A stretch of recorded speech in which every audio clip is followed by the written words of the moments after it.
이번 시간에는 이 복잡하고 어려운 임상 기록들을 누구나 이해하고 바로 써먹을 수 있는 아주 명확한 로드맵으로 바꿔보려고 합니다.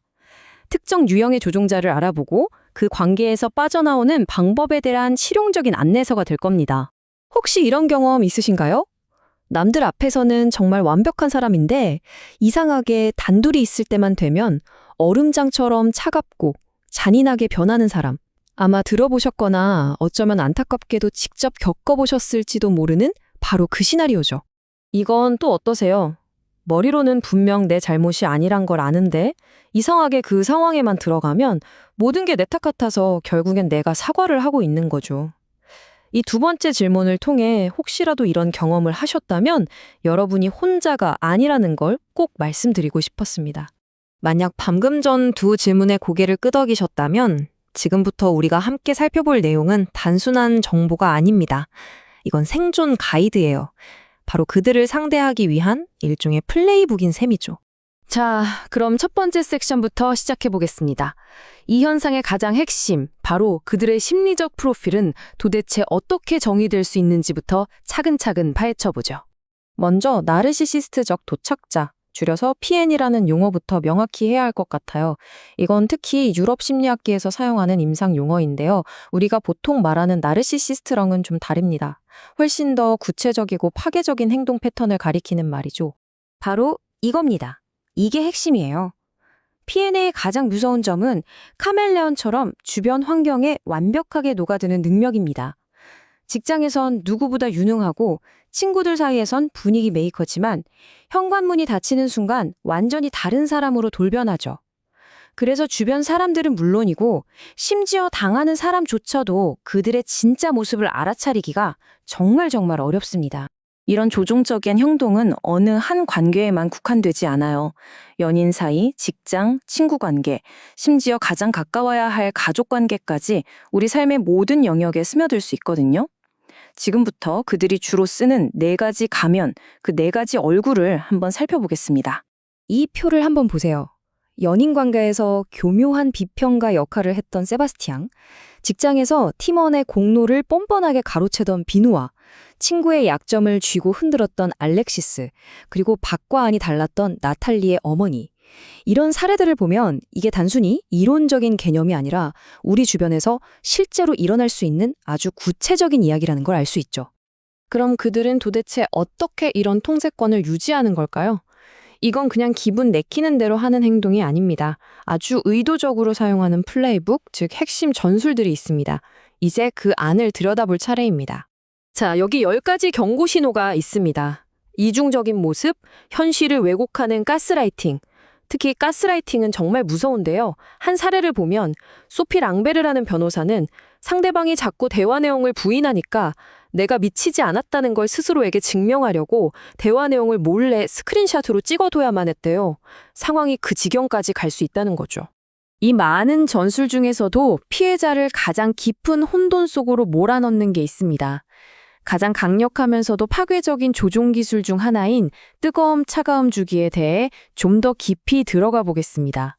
클레르 듀부아시의 이 한마디가 모든 걸 설명해 주는 것 같아요. 감정의 세탁기 안에 갇힌 기분. 이 임상 용어가 실제로 어떤 느낌인지 정말 이보다 더 정확한 비유가 있을까요? 여러분, 이 점은 정말 아무리 강조해도 지나치지 않습니다. 천국과 지옥을 오가는 듯한 이 행동은 단순한 감정 기복이 절대 아니에요. 이건 피해자와의 비정상적인 유대감, 즉 트라우마 유대를 만들기 위한 아주 치밀하게 계산된 전략입니다. 이 둘의 차이점을 아는 건 정말 중요합니다.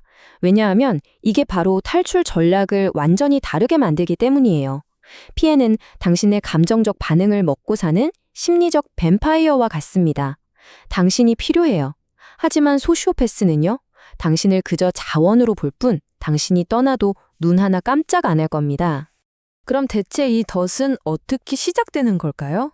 바로 러브바밍이라는 단계로 시작됩니다. 초반에 미친 듯이 사랑을 퍼붓는 거죠. 하지만 이건 사랑이 아니에요. 자료에서는 이걸 감정 지도 제작이라고 표현하는데 정말 소름 돋게 정확한 말입니다. 나중에 당신을 공격할 때 쓸 당신의 약점 지도를 그리고 있는 거예요. 자, 지금까지는 문제를 분석하는 데 집중했죠. 이제부터는 행동으로 넘어갈 시간입니다. 이 관계에서 벗어나기 위한 아주 구체적이고 결정적인 단계들을 소개해 드릴게요. 여기 보이는 5단계는 감정적으로 호소하는 게 아니라 아주 전술적인 움직임이라는 걸 기억하셔야 합니다. 특히 첫 번째, 회색돌 기법이 아주 효과적인데요. 말 그대로 그들 앞에서 회색돌처럼 지루하고 반응 없는 사람이 되는 겁니다. 그들이 원하는 감정적인 먹이를 주지 않아서 스스로 흥미를 잃고 떨어져 나가게 만드는 거죠. 관계를 벗어나는 건 정말 힘든 싸움이죠. 하지만 그 폭풍이 지나간 후에는 어떻게 해야 할까요? 이제 마지막이자 가장 희망적인 단계, 바로 회복과 나 자신을 되찾는 시간에 대해 이야기해 보겠습니다. 이 세 가지 치유 단계를 꼭 기억해 주세요. 특히 세 번째 단계의 좋은 예가 바로 나탈리입니다. 어머니에게 늘 무시당했던 그림을 다시 시작했거든요. 그리고 지금은 성공적으로 전시회까지 열고 있죠. 이게 바로 자기 자신을 되찾는 과정의 힘입니다. 이제 어쩌면 가장 고통스러운 질문에 도달했습니다. 모든 생존자들이 마음속 깊은 곳에서 스스로에게 되묻는 질문이죠. 왜 하필 나였을까? 이 질문에 대한 답이 어쩌면 여러분이 가진 자책감을 덜어주고 진정한 힘을 되찾게 해줄지도 모릅니다. 마지막이자 가장 강력한 관점의 전환을 보여드릴게요. 임상 분석에서 나온 이 결론을 보세요. 너무나 강력하지 않나요? 그들은 당신의 약점 때문에 당신을 고른 게 아닙니다. 정반대예요. 바로 당신이 가진 강점, 당신의 빛 때문에 당신을 표적으로 삼은 겁니다.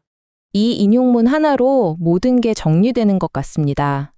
당신이 스스로 약점이라고 생각했을지도 모르는 그 감수성, 다른 사람을 잘 믿는 그 마음이 사실은 당신의 가장 위대한 강점이었다는 거죠. 마지막으로 이 말을 꼭 기억해 주세요. 만약 지금까지의 이야기가 꼭 내 이야기처럼 들린다면 절대로 혼자 끙끙 앓지 마세요. 전문가나 믿을 수 있는 사람에게 도움을 요청하는 건 약함의 증거가 아닙니다.